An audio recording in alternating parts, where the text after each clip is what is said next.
രാഹുൽ മാങ്കൂട്ടത്തിനെതിരെ കൂടുതൽ വിവരങ്ങൾ പുറത്തുവരുന്നു. UDFിൽ പ്രമുഖ സ്ഥാനം വഹിക്കുന്ന ഉന്നതൻ്റെ രക്തബന്ധുവിനെ പീഡിപ്പിക്കാൻ ശ്രമിച്ച സംഭവം രാഹുൽ മാങ്കൂട്ടത്തിന് കൂടുതൽ കുരുക്കാകുന്നു. ഈ ഉന്നതനുമായുള്ള അടുപ്പം ഉപയോഗിച്ചാണ് അദ്ദേഹത്തിൻ്റെ രക്തബന്ധുവുമായും രാഹുൽ ബന്ധം സ്ഥാപിച്ചത്. പലപ്പോഴായി രാഹുൽ അദ്ദേഹത്തിൻ്റെ വീട്ടിൽ പോവുകയും അവിടുത്തെ പെൺകുട്ടിയുമായി അടുപ്പം സ്ഥാപിക്കുകയും ചെയ്തു. തുടർന്നാണ് രാഹുൽ പെൺകുട്ടിയെ പീഡിപ്പിക്കാൻ ശ്രമിച്ചതെന്ന് ആ നേതാവുമായി അടുപ്പമുള്ളവർ പറഞ്ഞു. നേതാവ് പക്ഷേ ഇക്കാര്യങ്ങളെല്ലാം അറിഞ്ഞത് വളരെ വൈകിയായിരുന്നു. ഇതേ തുടർന്ന് അന്വേഷണത്തിൽ കണ്ടെത്തിയത് ഞെട്ടിക്കുന്ന സംഭവങ്ങളായിരുന്നു. അതുവരെ രാഹുൽ മാങ്കൂട്ടത്തിൽ ഉന്നത നേതാവിൻ്റെ വിശ്വസ്തൻ കൂടിയായിരുന്നു. യുവ നേതാക്കളെ മുൻനിർത്തി വരുന്ന തെരഞ്ഞെടുപ്പിൽ ഭരണം പിടിക്കാനായിരുന്നു ഉന്നത നേതാവിൻ്റെ ശ്രമം. ഇതിനായി കൂടെ കൂട്ടിയ യുവ നേതാക്കളിൽ ഒരാളായിരുന്നു രാഹുൽ. എന്നാൽ അങ്ങനെയുള്ള ഒരാളുടെ ഭാഗത്തു നിന്നും തൻ്റെ രക്തബന്ധുവിന് പീഡന ശ്രമം ഉണ്ടായി എന്ന് കേട്ടപ്പോൾ ഉന്നത നേതാവ് ഞെട്ടി. തുടർന്ന് നടത്തിയ അന്വേഷണത്തിൽ പല പെൺകുട്ടികളും ഇയാളുടെ ചതിക്കുഴിയിൽ വീണിട്ടുണ്ടെന്ന് നേതാവ് മനസ്സിലാക്കി. ഇതേ തുടർന്നാണ് മാധ്യമപ്രവർത്തകയും നടിയുമായ റിനി ആൻ ജോർജ് വെളിപ്പെടുത്തലുമായി രംഗത്ത് വന്നതെന്ന് കോൺഗ്രസിലെ മുതിർന്ന നേതാവ് കലാകൗമുദിയോട് പറഞ്ഞു.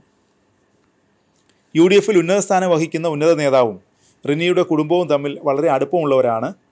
അവരുടെ വീട്ടുകാർ ഈ നേതാവ് പറയുന്ന കാര്യത്തിൽ നിന്നും വ്യതിചലിക്കാറില്ല. റിനിക്കും ഇത്തരത്തിൽ മോശം ഇടപെടൽ ഉണ്ടായെന്ന് ഈ നേതാവ് മനസ്സിലാക്കിയിരുന്നു. തുടർന്ന് നേതാവിൻ്റെ അനുമതിയോടെയായിരുന്നു റിനിയുടെ വെളിപ്പെടുത്തൽ. ഇതിൻ്റെ ചുവട് പിടിച്ചാണ് മറ്റൊരു യുവതിയെ രാഹുൽ പീഡിപ്പിച്ചതും ഗർഭചിത്രം നടത്തിയതുമായി ബന്ധപ്പെട്ട ശബ്ദരേഖകളും വാട്സാപ്പ് ചാറ്റുകളും പുറത്തു വന്നത്. NSUവിൻ്റെ തലപ്പത്തിരുന്നപ്പോഴും രാഹുൽ ഇത്തരത്തിൽ പല പെൺകുട്ടികളെയും ദുരുപയോഗം ചെയ്തിരുന്നതായും ഇത് സംബന്ധിച്ച് ഹൈക്കമാൻഡിന് പരാതി ലഭിച്ചിരുന്നതായും മുതിർന്ന നേതാവ് കലാകൗമുദിയോട് പറഞ്ഞു. എന്നാൽ നടപടിയെടുത്താൽ പാർട്ടിക്ക് നാണക്കേടാകുമെന്ന് കണ്ട് AICC ഇടപെട്ടതിനെ തുടർന്ന് പാർട്ടിയിൽ ദേശീയ തലത്തിൽ കൂടുതൽ പദവികൾ നൽകാതെ കേരളത്തിലേക്ക് തിരിച്ചയക്കുകയായിരുന്നു. എന്നാൽ ഇവിടെ വന്നിട്ടും രാഹുലിൻ്റെ സ്വഭാവത്തിൽ മാറ്റമുണ്ടായില്ലെന്ന് മുതിർന്ന നേതാവ് വ്യക്തമാക്കി.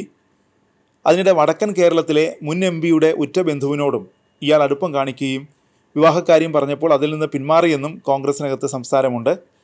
3 വർഷമായി ആ പെൺകുട്ടിയുമായി അടുപ്പത്തിലായിരുന്നു രാഹുൽ. വിവാഹം കഴിക്കാമെന്ന് ഉറപ്പ് നൽകിയായിരുന്നു പ്രണയം. എന്നാൽ പെൺകുട്ടി വിവാഹക്കാര്യം പറഞ്ഞപ്പോൾ ജാതിയുടെ പേര് പറഞ്ഞ് രാഹുൽ ഒഴിഞ്ഞു മാറി. പെൺകുട്ടിയുമായി അടുപ്പമുണ്ടെന്ന കാര്യം മുൻ MPക്കും അറിയാമായിരുന്നു. എന്നാൽ രാഹുൽ തന്നെ വിവാഹം കഴിക്കുമെന്ന് ഉറപ്പ് നൽകിയിട്ടുണ്ടെന്നായിരുന്നു പെൺകുട്ടി മുൻ MPയോട് പറഞ്ഞിരുന്നത്. അതിനാൽ അവർ ആ ബന്ധത്തെ എതിർത്തിരുന്നില്ല. എന്നാൽ 3 വർഷം വളരെ അടുപ്പം കാട്ടിയ ശേഷം പെൺകുട്ടിയെ തഴഞ്ഞതോടെ മുൻ MP പാർട്ടിയിൽ തന്നെ ഇക്കാര്യം അറിയിച്ചു. സംഭവത്തിൽ നേതൃത്വം ഇടപെടാൻ തയ്യാറായില്ലെന്നാണ് നേതാക്കൾ നൽകുന്ന സൂചന. എന്നാൽ രാഹുൽ മാങ്കൂട്ടത്തിനോട് ഇക്കാര്യം ചോദിക്കുകയും അദ്ദേഹം നിഷേധിക്കുകയും ചെയ്യുകയാണ് ഉണ്ടായതെന്ന് മറ്റൊരു നേതാവ് പറഞ്ഞു. ഇക്കാര്യത്തിൽ ചർച്ചകൾ മുന്നോട്ട് പോയില്ലെന്നും ആ നേതാവ് പറഞ്ഞു.